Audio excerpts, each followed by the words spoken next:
There are now just 88 days until Election Day, and things keep looking worse and worse for Donald Trump and his Republican Party. And Republicans, well, at least some of them, they seem to know they're in trouble.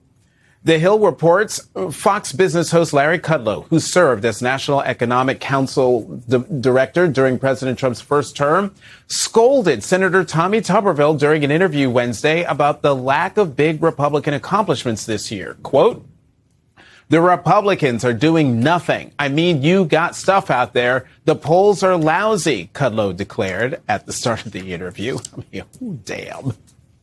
But yes, the polls are lousy. If you're a Republican, you might have already heard some of these numbers this week, but they bear repeating. For the first time in a decade, a new Reuters poll finds that voters prefer Democrats over Republicans when it comes to economic issues. And a new Associated Press poll finds 69% say the state of the economy is poor. That's 7 out of every 10 people. And Donald Trump's approval rating in poll after poll is either at or near an all-time low for his political career. The one Republican who still seems very much in denial about the uphill battle Republicans are facing this fall is Donald Trump. He's been saying the polls are fake. Today, in a new interview with Punchbowl News, he tried out a new line when trying to explain why voters might reject Republicans in the November midterms. The question is, will they vote? Because a lot of them are very angry at Republicans, to be honest with you. They're Why is angry that? at I don't know. I mean, they're angry at Republicans, but they're not angry at me. Interesting thing. Why? They're not angry at me, but they are angry at Republicans. What? Me? No, they're not angry at me. They're just angry at the people doing exactly what I tell them to do. But they're not angry at me. Yes. Yes, they are. Donald Trump is living in a fantasy world of his own making because Americans have had it. They've had it with Donald Trump's war of choice in Iran. They've had it with gas prices, with inflation, and the high cost of everything. The polls tell us that. Also, Trump voters are telling us that directly. All this week, MS Now's Alex Tabbitt has been talking to Trump voters, and I'll let you decide if these people sound happy with their president. What does it feel like to live with that economic pressure? Stressful. Very stressful, because you never know. I can get laid off tomorrow, then I'm pretty much homeless. Because, you can't save now. Every dollar you have has to go to gas, groceries, bills, rent. So there's no cushion for you to save now like you had back in the day where you could put money aside and say, okay, I got money for, in case something happens. Now it's like paycheck to paycheck. I'm getting paid Friday, and Thursday I'll be broke. I'll be down to $10, maybe $15. Is this how you expected the second Trump term to go? No, not at all. I hoped it was going to be so much better. What were you expecting instead? I was hoping that gas was going to go down so I could do something. You can't do anything with gas prices, and you just can't. You can't afford to breathe at this point. What does it feel like to be living in these conditions right now, in these economic conditions right now? Hurt. I'm very hurt. I try to do. Sorry, I cried. I try to do a lot for my kids, and I can't do much. President Trump promised no new foreign wars. He promised lower gas prices. He promised lower food prices. How do you feel about those campaign promises right now? He needs to get on them and get it done. Start thinking of the little people instead of the rich people. Are you disappointed in him a little bit right now? I am. Because their campaign promises, that's what they need to be keeping, and they're not. What do you make of all these prices right now? I think that we need to end the war with Iran and get these gas prices and all the stuff that we have to go buy down reasonable. I think everything is kind of out of hand now. I like Trump, but I wish he would quit changing his mind every other day. Voters are angry, and Democrats know it.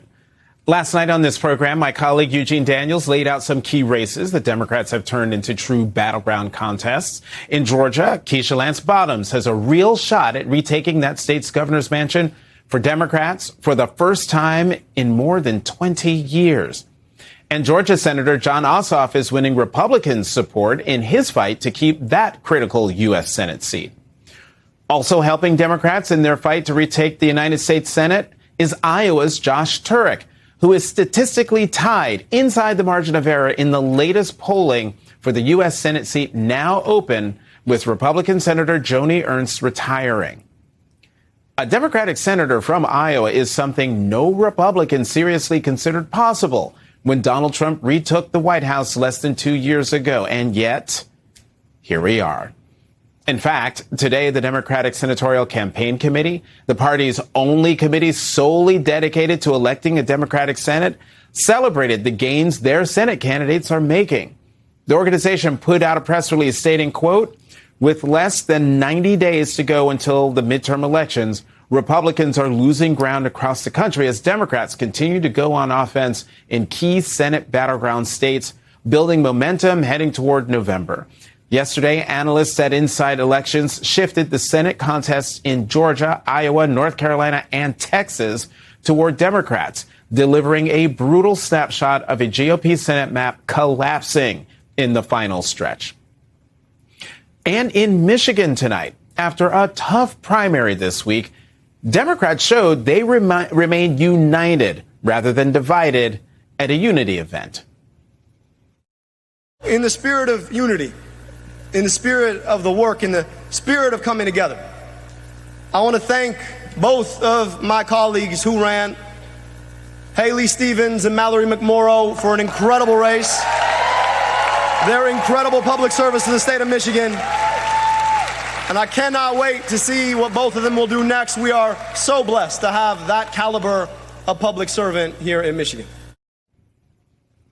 But it isn't just the battleground states where Democrats are putting up good candidates and forcing Republicans to answer for the mess their party and its leader in the White House have created.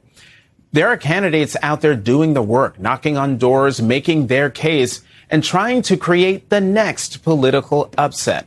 Because you can't pull off a surprise win if you don't run. Take Tennessee, not a state exactly known for sending a lot of Democrats to Congress these days.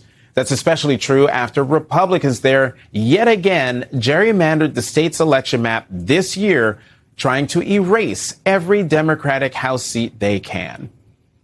And something surprising happened last night in Tennessee's newly redrawn 5th congressional district.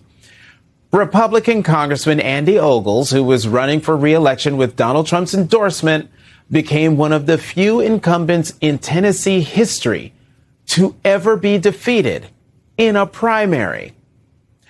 So now, without an incumbent on the ticket, could a Democrat flip that seat?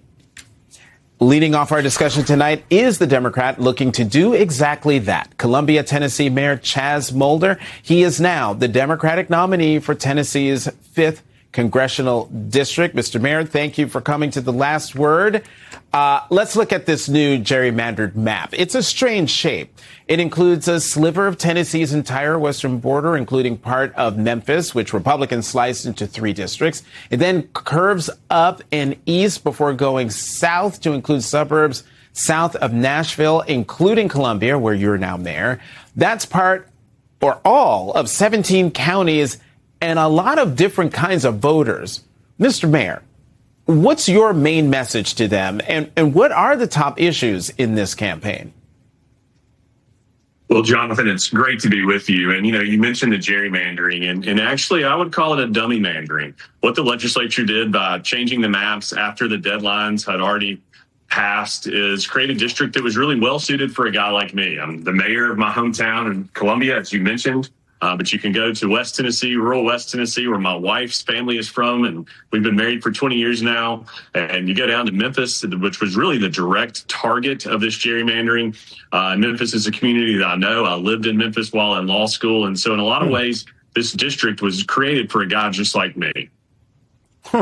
Trump's chosen candidate in this campaign, Congressman Andy Ogles, lost his primary to the man who is now your opponent, Charlie Hatcher, the state's former agriculture commissioner and a dairy farmer. Hatcher made a point to say he supports Donald Trump despite not getting his endorsement. How much of a factor is Donald Trump going to be in this campaign? Well, the reality is Andy Ogles was defeated last night because voters wanted something different. Andy Ogles' policies were on the ballot last night, the policies that he supported, and he was defeated.